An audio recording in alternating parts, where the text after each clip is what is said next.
او ہوش میں آ جاؤ، یہ زندگی دھوکا ہے، یہ دھوکا ہے، یہ مچھر کا پر، یہ دھوکے کا گھر، یہ مکڑی کا جالا۔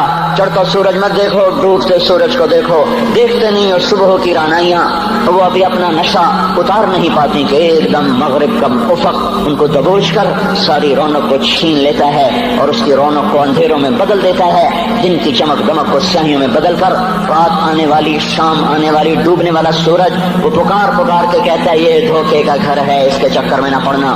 آج شیشوں کے سامنے کھڑا ہوا جوان کیا لڑکی کیا لڑکا کبھی یوں دیکھتا ہے، کبھی یوں دیکھتا ہے، کبھی یوں دیکھتا ہے، کبھی یوں دیکھتا ہے، کبھی یہ کندھا کبھی یہ کندھا، پیچھے بھی شیشہ لگایا ہوا ہے، پیچھے سے بھی دیکھتا ہے، آگے سے بھی دیکھتا ہے، اوپر شیشے کر کے دیکھتا ہے، دائیں زاویے سے دیکھتا ہے، بائیں زاویے سے دیکھتا ہے، کبھی اپنی آنکھوں کو دیکھتا ہے، کبھی اپنے ماتھے کو دیکھتا ہے، کبھی اپنے گال دیکھتا ہے، اپنے حسن پہ اتراتا ہے اور اپنی تعریف کا طلبگار بنتا ہے۔ چند صبحیں چند شامیں، بس چند صبحیں چند شامیں، پھر کیا ہوا؟ دیکھو دیکھو آج مکڑیاں آ گئیں، بڑھاپے کی مکڑیاں آ گئیں اور انہوں نے بڑھاپے کی جھریوں کا تانا بانا بن دیا ہے۔ اب اسے کہتے ہیں شیشہ دیکھو، کہتا میں نہیں دیکھتا۔ آج وہ شیشہ دیکھنے کی سخت نہیں مجھے شیشہ نہ دکھاؤ، یہ میں نہیں ہوں، یہ میں نہیں، یہ تو ہی ہے۔ نہیں میری تو بڑی جوانی تھی، بڑا حسن تھا، میں تو وقت کی زلیخا تھی، میں تو وقت کا یوسف تھا۔ تو آج دیکھ تو صحیح، تیرا ہی چہرہ ہے، یہ جھریاں کہاں سے آئیں؟ یہ بڑھاپے کی مکڑیوں نے کس وقت حملہ کیا؟ تو نے تو بڑے زور لگائے تھے کہ بڑھاپا نہ آنے پائے، چہرے کی رونق نہ جانے پائے، لاکھوں قسم کے تم نے میک اپ کے سامان خریدے اور کن کن مشقتوں سے تو نے اپنے جسم کو سنوارا بنایا، پر تو آج اپنا چہرہ کیوں نہیں دیکھتا؟ آج نظریں وہ نظریں ہرنی جیسی آنکھ، اس کی تو ہرنی جیسی آنکھ، آج وہ آنکھ کا پپوٹا ہی نہیں اٹھ رہا، آنکھ اٹھنے سے انکار کر رہی ہے، آنکھ اٹھنے سے انکار کر رہی ہے، اور اس کی تو بڑی ناز و انداز والی چال ہے، اور آج اس سے قدم نہیں اٹھائے جا رہے، آج اس کو ویل چیئر پہ بٹھایا جا رہا ہے۔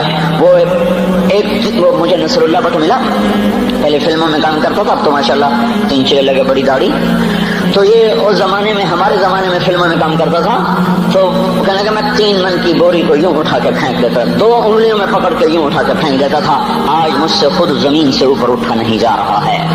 ہاں یہ میرے بھائیو، آنے والی صبح اور شامیں وہ اپنے چہرے ہمیں اوپرے نظر آتے، نہیں میں نہیں، تو ہی ہے۔ میری جوانی کہاں گئی؟ اسے دنیا کھا گئی۔ میری رونقیں کہاں گئی؟ اسے دنیا لے گئی۔ میرا حسن کہاں چلا گیا؟ وہ شام کے ساتھ ڈھل گیا۔ میری جوانی کہاں چلی گئی؟ وہ ڈھل گئی رات کے ساتھ، شام کے ساتھ۔ یہاں کا ہر پھول کھلنے نہیں پاتا کہ وہ مرجھا جاتا ہے، باہر آنے نہیں پاتی کہ خزاں کے تھپیڑے سے دھکا دے کر درختوں کو ننگا کر دیتے ہیں، مسکراہٹیں آ نہیں پاتی کہ آنسوؤں کی رمجم برسات شروع ہو جاتی ہے، خوشیاں آنگن میں قدم پہلے رکھتی ہیں اور غم آ کر اس کو دھکا دے کے وہ جا کے پھینکتے ہیں۔ ان کا آنا بعد میں ہوتا ہے، غم پہلے سے آ کر ایک مار کے اٹھا کے وہ پھینکتا ہے۔ کہیں شادیوں کے نغمے نہ سنا کرو، جاؤ رونے والیوں کے نوحے سنو، ناچنے والیوں کے گانے نہ سنو، دین کرنے والیاں ان ماؤں کے دین سنو جن کے جوان لال ان کی آنکھوں کے سامنے میت بن کے پڑے ہوتے ہیں، ان عورتوں کے نوحے سنو جن کے جوان خامن ان کے سامنے چھوٹے چھوٹے بچے چھوڑ کے جا کر قبر کے سفر شروع کر رہے ہوتے ہیں، ان باپوں کے جا کر ان کی غم گیز داستانیں سنو میرے بھائیو، جن کے جو خود کہتے تھے یا اللہ مجھے موت دے دے، وہ بیٹھا سسک رہا ہے اور جوان بچہ کندھوں پہ اٹھا کر وہ جنازہ قبر میں لے جایا جا رہا ہے۔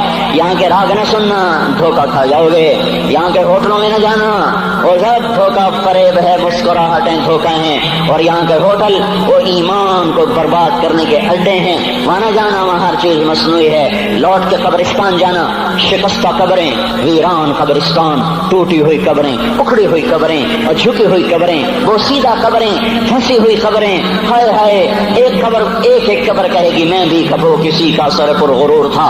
میں میانی شریف کے قبرستان سے گزر رہا، ایک جگہ فاتحہ پڑھنے جا رہا، میں قبرستان کے درمیان سے گزرا تاکہ قرآن پڑھتا ہوا دائیں بائیں سب کو ایصال ثواب کرتا جاؤں۔ اللہ کی قسم میں نہیں جانتا کون ہے کیا ہے، ایک قبر نے میرے پاؤں روک لیے، اس کی بے بسی نے، اس کی حسرت نے، اس کی بوسیدگی نے، اس کی اداسیوں نے، اس کے غموں نے میرے پاؤں روک لیے۔ میں تو اپنے دھیان میں جا رہا ہوں، میرا اپنا عزیز ہے، میں اس پہ فاتحہ پڑھنے جا رہا ہوں، مجھے نہیں پتا کون مرا ہوا ہے، اور اس کی قبر کی ویرانی نے، بوسیدگی نے، اوئے ہوئے ہوئے، میرے پاس الفاظ نہیں، میں کیسے وہ نقشہ بیان کروں کہ چلتے ہوئے قدم میرے رک گئے اور میں ایسے کھڑا ہو کے قبر کو دیکھنے لگا، اور میں بے ساکھ، مجھے یوں لگا جیسے قبر کا ایک ذرہ کہہ رہا ہو ادھر بھی کچھ پڑھتے جاؤ، یہاں کوئی کبھی نہیں آیا، ماؤں کو دفن کرنے کے بعد اولادیں بھول جایا کرتی ہیں، ماؤں کی گود میں برسوں کھیلنے کے بعد پھر یاد میں نہیں رہتا کوئی ماں تھی، باپ کے کندھے پر برسوں سواری کرنے کے بعد یاد نہیں رہتا کوئی ہمارے لیے گھر بنا گیا تھا، زمین چھوڑ گیا تھا، جائیدادیں چھوڑ گیا تھا۔ وہ ایک محرم میں چلے جاتے ہیں، اگر یہ رسم نہ ہوتی تو شاید کوئی قبروں پہ بھی نہ جاتا۔ اپنی مصروفیتیں، جب آدمی خود باپ بنتا ہے باپ بھول جاتے ہیں، جب خود بچی ماں بنتی ہے مائیں بھول جاتی ہیں، جب اپنی دوستیاں بنتی ہیں بھائی بھول جاتے ہیں، کون مرے ہوئے کو یاد رکھتا ہے؟ یہ فنا کی جھوک ہے، مٹ جانے کا مقام ہے، کوئی کسی کو یاد نہیں کرتا۔ حضرت علی نے فرمایا تھا حضرت فاطمہ کو دفن کرنے کے بعد لكل اجتماع من خليلين فرقة وكل الذي قبل الممات قليل۔ آج فاطمہ کو دفن کرنے کے بعد مجھ پر یہ بات کھل گئی ہے، کوئی کسی کا ساتھ نہیں دے سکتا، کوئی سدا سلامت نہیں رہ سکتے۔ ایسی حسین جوڑی بھی آج بکھر گئی، ایسا حسین جوڑا کوئی دنیا میں کہاں سے لائے گا؟ ایسا جمال کوئی کہاں سے لائے گا؟ ایسی جوڑی کوئی کہاں سے لائے گا؟ علی اور فاطمہ کی جوڑی کوئی دکھائے تو صحیح، کوئی نبیوں کے بعد کوئی ایسی جوڑی بنی ہو؟ لیکن آج یہ جوڑی ٹوٹ گئی۔ 24 سال کی عمر میں فاطمہ جدائی دے گئی، 24 برس کی عمر میں جدائی دے کے جا رہی۔ ہاں لیکن بھائی ان کا تو مرنا بھی زندگی تھا۔ پانی کے لیے اپنی خادمہ سے فرمایا میرے غسل کا پانی رکھو، خادمہ نے پانی رکھا، خود غسل فرمایا، پھر اس کے بعد چارپائی کو درمیان میں رکھوایا اور کپڑے پہنے اور فرمایا علی اس وقت کہیں باہر نکلے تھے، فرمایا اب میں مر رہی ہوں، میرا غسل ہو چکا ہے، مجھے دوبارہ غسل نہ دینا، یہی میرا غسل ہے اور علی کو بتا دینا، اور وہ گئی۔ ہاں آپ نے کہا تھا حضرت فاطمہ سے میں جا رہا ہوں، وہ رونے لگی۔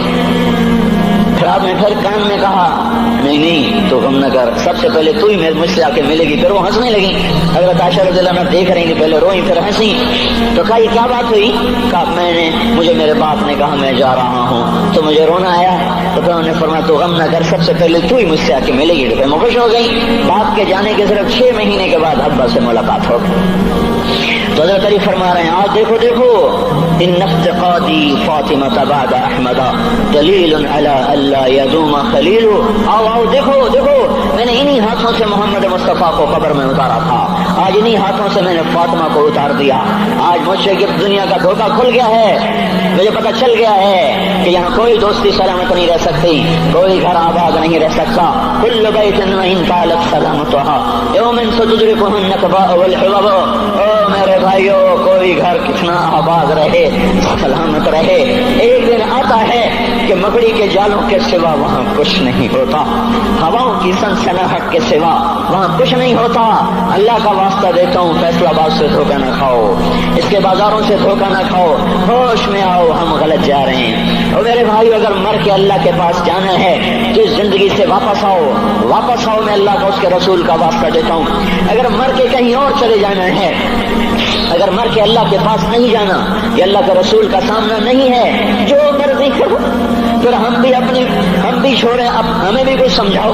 ہم کیوں گول کے گلے کی ایک ایک رگ میں درد اتار بیٹھے؟ گھر چھوڑ سارا وجود ہڈیوں میں درد اتر گیا ہے، تو کچھ ہمیں بھی راستہ بتاؤ کہ یہ راستہ ہے، اس پہ موج میلہ بھی ہوگا، اللہ بھی نہیں ملے گا۔ آؤ ہم سب ہم بھی مل کر تمہارا ساتھ دیں۔ ہم کیوں ایسے کھاری اٹھائے ہوئے در کی ٹھوکریں کھاتے کر رہے ہیں؟ میرے بھائیو، اور اگر ایسا کوئی راستہ نہیں ہے، وہ میں بتا رہا ہوں کوئی نہیں ہے، میرے پاس کوئی مضمون نہیں بیان کرنے کو۔ میں یہ نوجوانوں کو دیکھتا ہوں، میرے بند ٹوٹ جاتے ہیں، میں دیوانہ ہو جاتا ہوں کہ میں ان کے کیسے دلوں میں اتر کر ان کے دلوں کی لگاموں کو اللہ کی طرف پھیر دوں اور اس کے رسول کی طرف پھیر دوں۔ یہ جب گانے بجانے میں ڈوبتے ہیں، جب یہ رقص گاہوں کو چلتے ہیں، جب یہ تاجر غلط تولتے ہیں، اور جب یہ بینک سے قرضے لے کر لمبے نظام بناتے ہیں، پرائز بانڈ خرید کر دعائیں مانگتے ہیں اللہ میرا بانڈ نکل آئے۔ او میرا بھائی، تجھے کیا ہو گیا؟ تو جوئے پر دعائیں کر رہا ہے کہ یا اللہ میرا بانڈ نکال دے۔ میں کیسے ہوش میں لاؤں؟ میں تو خود مدہوش ہو چکا ہوں۔ میں تو صدمے جیسے آدمی کو پاگل کر دیتے ہیں، دیوانہ کر دیتے ہیں۔ وہ دیوانگی کی کیفیت ہے کہ کوئی سنتا ہی نہیں، کوئی مانتا ہی نہیں، 4 دن کے تھوڑی دیر کے لیے ہائے کرتے ہیں، پھر وہی ڈگر، وہی راہیں، وہی غفلت، وہی صبحیں، وہی شامیں۔ کہاں سے کوئی آئے گا؟ کون سی آواز آئے گی؟ کوئی قیامت کے کڑکا کو سننا چاہتے ہو؟ کیا آسمان کے دھماکے سن کے توبہ کرنا چاہتے ہو؟ کیا آسمان کی بجلیوں کو گونجتا دیکھ کر پھر توبہ کرو گے؟ یا زمین کے کلیجے کو پھٹتا دیکھ کر پھر توبہ کرو گے؟ یا سمندر کی بکھری موجوں کو چڑھتا دیکھ کر پھر توبہ کرو گے؟ یا ہواؤں کے چھکڑ بگولوں کو دیکھ کر پھر توبہ کرو گے؟ نہیں نہیں، پھر توبہ کا وقت نکل جاتا ہے، ابھی وقت ہے، ابھی ہم لوٹ آئیں، آ جائیں۔ قبروں کی بوسیدگی یاد کرو، قبروں کے اندھیرے یاد کرو۔